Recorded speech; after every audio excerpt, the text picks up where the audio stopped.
Anita's Guide to Simple and Easy Cooking. I'm Anita and today I will show you how to make pooris using a roti maker. So let's get started. I've got here 185 milliliters of warm water, 2 cups of plain flour or all-purpose flour which I have family packed, some oil for frying, half teaspoon of salt and 2 tablespoons of oil. You will also need a roti maker, a spider spoon or a perforated spoon. Take a big dish, add plain flour, salt and 1 tablespoon of oil and mix it well to combine. Add the water gradually, mixing it until the dough starts to come together. Then add 1 tablespoon of oil and knead it into a soft, smooth dough. Divide the dough in half and roll each half into a log. Divide each log into 6 to 7 equal-sized pieces.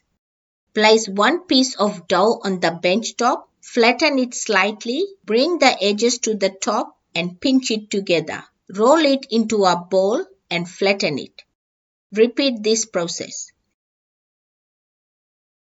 Add half teaspoon of oil on the bottom plate of the roti maker and spread it evenly with a tea towel. Then use the same towel to wipe the top plate. Turn the roti maker on and let it heat up for 1 minute. Place 1 flattened dough towards the top side of the plate and press it lightly. Place the puri on the bench top and repeat this process. If your puri slides to the bottom, the roti maker is too hot.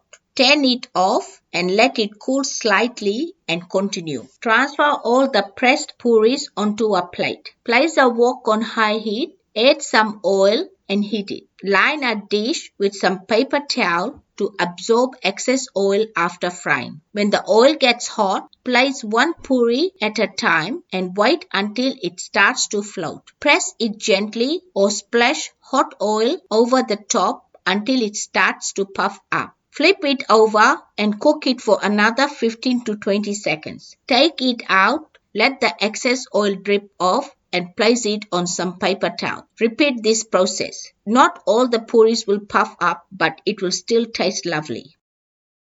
My soft, puffy roti maker puris are ready and you can serve them hot or cold, on their own or with some tomato chutney, pumpkin curry or any curry you like. Leftover puris can be stored in a sealed container in the fridge for up to 2 weeks. Enjoy!